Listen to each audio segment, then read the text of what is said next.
காட்டேரியை பார்த்த ஊர் மக்கள் காட்டுக்குள் அங்கும் இங்குமாக பதறி அடிப்பு கொண்டு ஓட, ஊர் தலைவர் பரமசிவமோ அந்த உருவத்தை பார்த்தபடி துணிச்சலோடு கையில் வேல் கம்புடன் நின்று கொண்டிருந்தார். அவர் அவ்வாறு நிற்பதற்கு ஒரு காரணம் இருந்தது. அந்த காரணம் அவருக்கு பின்னால் நின்று கொண்டிருந்த பூசாரிக்கும் தெரிந்திருந்தது. ஒரு 10 வருடத்திற்கு முன்பு இதே இடத்தில் இப்படி ஒரு சூழ்நிலையில் தன் மகனை தன் கண் முன்னாலேயே ஒரு கோர உருவம் தூக்கிச் சென்றது அவர் நினைவுக்கு வந்தது. சிவபெருமானே, நீதான்ப்பா எல்லாரையும் காப்பாற்றணும். அப்போது திடீரென்று எங்கிருந்தோ வந்த பாம்பு ஒன்று அர்ஜுனின் கால்களை கடிக்க அடுத்த நொடி அவன் அந்த இடத்திலேயே மயங்கி கீழே விழுந்தான். சின்னாவும் மல்லியும் அர்ஜுனை தாங்கி பிடித்தவாறு என்று கத்த, பரமசிவம் அவர் கையில் வைத்திருந்த தடியால் பாம்பை அடித்து தூக்கி எறிந்தார். டேய் சின்னா, இதுக்கு மேலே ஒரு நிமிஷம் கூட இங்கே நிற்காத. அர்ஜுனை தூக்கிட்டு நீயும் மல்லியும் இங்கேருந்து கிளம்புங்க. போடா சீக்கிரம். வெளியே உன் அப்பா மாணிக்கத்துக்கிட்ட சொல்லி அர்ஜுனோட உயிரை எப்படியாவது காப்பாத்து. பூசாரி, நீ அவங்க கூட போயா? பரமசிவம் சொன்னதை கேட்டு சின்னா அர்ஜுனை தோளில் போட்டுக்கொண்டு மல்லியோடும் பூசாரியோடும் அங்கிருந்து செல்ல, அப்போது திடீரென்று தூரத்தில் விக்டரின் குரல் கேட்டது. ஐயா, கொஞ்சம் உங்க பின்னாடி திரும்பி பாருங்க. விக்டர் சொன்னதை கேட்டு பரமசிவம் பதட்டத்தோடு திரும்பி பார்த்தார். அவரை நோக்கி வேகமாக அந்த கருப்பு உருவம் சீறி பாய்ந்து வந்து கொண்டிருப்பதை அப்போதுதான் உணர்ந்தார். இருட்டில் அந்த உருவத்தின் முகம் சரியாக தெரியவில்லை. அது சற்று அருகில் வர வர அதன் கோரமான முகத்தை பார்த்த பரமசிவத்திற்கு தூக்கி வாரி போட்டது. அது மிருகமும் அல்லாத மனிதனும் அல்லாத இரத்த காட்டேரி போன்ற ஒரு உருவம். அதன் பற்களிலும் கைகளிலும் இரத்தக்கரை படிந்தபடி இருந்தது. அந்த உருவத்தை நேருக்கு நேர் மிக அருகில் பார்த்த ஊர் தலைவர் பரமசிவம் பயத்தில் அதிர்ந்து போய் அதற்கு மேல் ஒரு அடி எடுத்து வைக்க முடியாமல் நின்று கொண்டிருக்க, திடீரென்று எங்கிருந்தோ சீறி பாய்ந்து வந்த ஒரு நெருப்பு வேல்கம்பு அந்த உருவத்தின் மீது படவே அந்த உருவம் சூடு தாங்க முடியாமல் காடே அதிரும்படி ஆக்ரோஷமாக கத்திவிட்டு அங்கிருந்து ஓடி மறைந்தது. பின் பரமசிவம் தான் இன்னும் உயிரோடு இருப்பதை நம்ப முடியாமல் பின்னால் திரும்பி பார்க்க அங்கே விக்டர் நின்று கொண்டிருந்தான். ஐயா, சீக்கிரம் வாங்கய்யா. இன்னும் ஒரு நிமிஷம் கூட நாம இந்த இடத்துல இருக்கக்கூடாது. இந்த காடு ரொம்ப ஆபத்தானதா இருக்கு. டேய், காட்டுக்குள்ள ஓடி போனவங்க எங்கடா? நம்ம பசங்க எங்கடா? ஐயா, எல்லாரையும் நாங்க பத்திரமா வெளியில கூட்டிட்டு போயிட்டோம். தயவு செஞ்சு இப்ப நீங்க என் கூட வாங்க.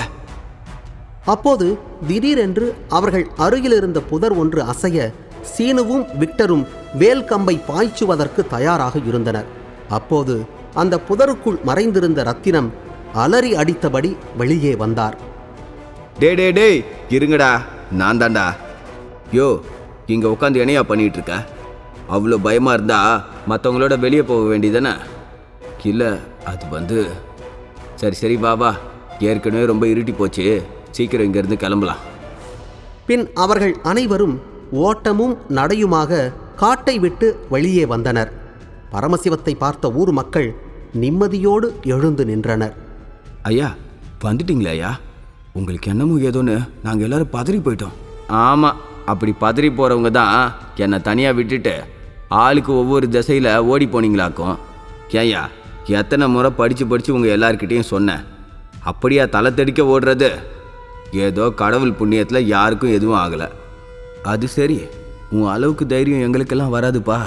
அந்த உருவம் எவ்வளோ கோரமாக இருந்துச்சுன்னு நீயே பார்த்தல. சரி சரி, அதை பற்றி நாளைக்கு நம்ம பஞ்சாயத்தில் பேசிக்கலாம். இப்போ காட்டுக்குள்ளே போனவங்க எல்லாரும் பத்திரமா திரும்பி வந்துட்டாங்கல்ல? எதுக்கும் இன்னொரு முறை எல்லாரும் இருக்கீங்களான்னு பார்த்துக்கோங்கப்பா. அதுக்கப்புறம் ஊருக்குள்ளே போனதுக்கப்புறம் அவங்கள காணோம் இவங்கள காணோன்னு எல்லாம் சொல்லக்கூடாது. ஏப்பா, அதான் ஐயா சொல்கிறாருல்ல, சும்மா மசன்னு நிற்காம உங்கள் கூட வந்தவங்களாம் இருக்காங்களான்னு ஒரு முறை செக் பண்ணி பார்த்துக்கோங்க. ஊர் தலைவர் பரமசிவம் சொன்னதை கேட்டு அங்கிருந்தவர்கள் ஒருவரை ஒருவர் திரும்பி பார்த்து அவர்கள் இருப்பை உறுதி செய்து கொண்டனர். ஐயா, உள்ளே போனவங்க எல்லாரும் வெளியே வந்துட்ட மாதிரி தானுங்க எனக்கு தெரியுது. அப்பனா சரி, நாம் எல்லாரும் இங்கேருந்து கிளம்பலாம். டே மாதிரி, அந்த தீப்பந்தத்தை எடுத்துகிட்டு வந்து இப்படி ஓரமாக நட்டு வை. ஒரு வேளை காட்டுக்குள்ளே யாராவது தொலைஞ்சி போயிருந்தாலும் இந்த வெளிச்சத்தை பார்த்துட்டு வெளியில் வந்துடுவாங்க. ஆமாம், அந்த அர்ஜுன் தம்பி எங்க? அவனை பாம்பு கடிச்சிருச்சுன்னு மாணிக்கம் அவர் வீட்டுக்கு வைத்தியம் பார்க்க தூக்கிட்டு போயிருக்காரு.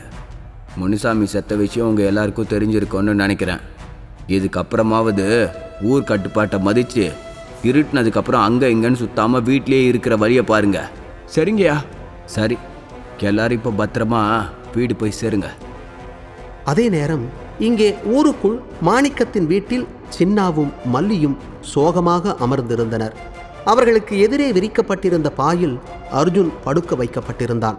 மாணிக்கம் அவன் கால்களுக்கு பச்சிலை தேய்த்து கொண்டிருந்தார். என்னப்பா, அர்ஜுனுக்கு ஒன்றும் ஆயிடாதுல்ல? இன்னும் அரை மணி நேரத்துக்கு எதுவும் உறுதியாக சொல்ல முடியாது. கடிச்சது என்ன பாம்புன்னு வேற தெரியல. உடம்பெல்லாம் வேற நீல நிறமாக மாறி போயிருக்கு. நான் கொடுத்த மருந்து சரியா வேலை செஞ்ச மாதிரி தெரியல. தன் அப்பா மாணிக்கம் சொன்னதை கேட்டு மல்லி பதறி போனாள். ஐயோ, இப்ப என்னப்பா பண்றது?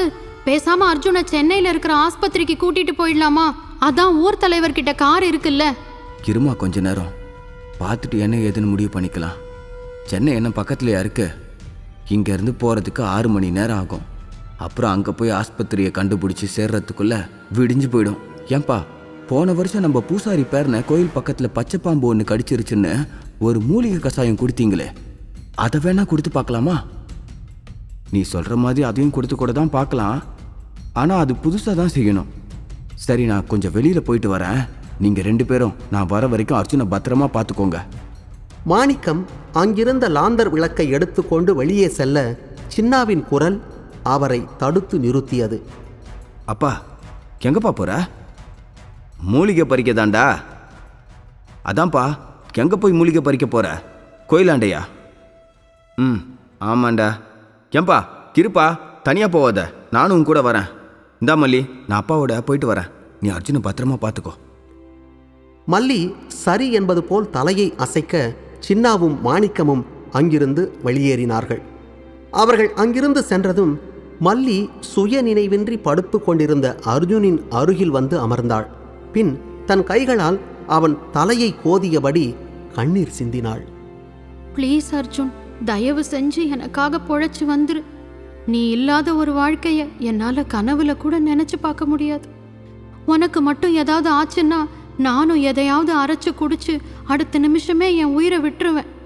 இத்தனை வருஷம் இல்லாம இந்த வருஷம்தான் நம்ம கோயில்ல இருக்கிற அம்மன் என் காதலுக்கு பச்சை கொடி காட்டியிருக்கா. இத்தனை நாள் என் மனசுல பூட்டி வச்சிருந்த காதலை உன்கிட்ட சொல்லலாம்னு வரும்போது என்னென்னவோ நடந்து போச்சு. நான் கும்பிடுற ஆத்தா என்னை கைவிட மாட்டா. நீ பொழைச்சு வந்துருவ, எனக்கு முழு நம்பிக்கை இருக்கு. பின் அங்கிருந்து எழுந்து சென்று மல்லி சாமி புகைப்படத்திற்கு முன் இருந்த சிவன் கோவில் திருநீரை எடுத்து வந்து அர்ஜுன் நெற்றியில் பூசினாள். கேளுங்க தி கர்ஸ்ட் பிளட் ஆடியோ சீரீஸ் உங்க குக்கு எஃப்எம் ஆப்ல. டவுன்லோட் தி ஆப் நவ.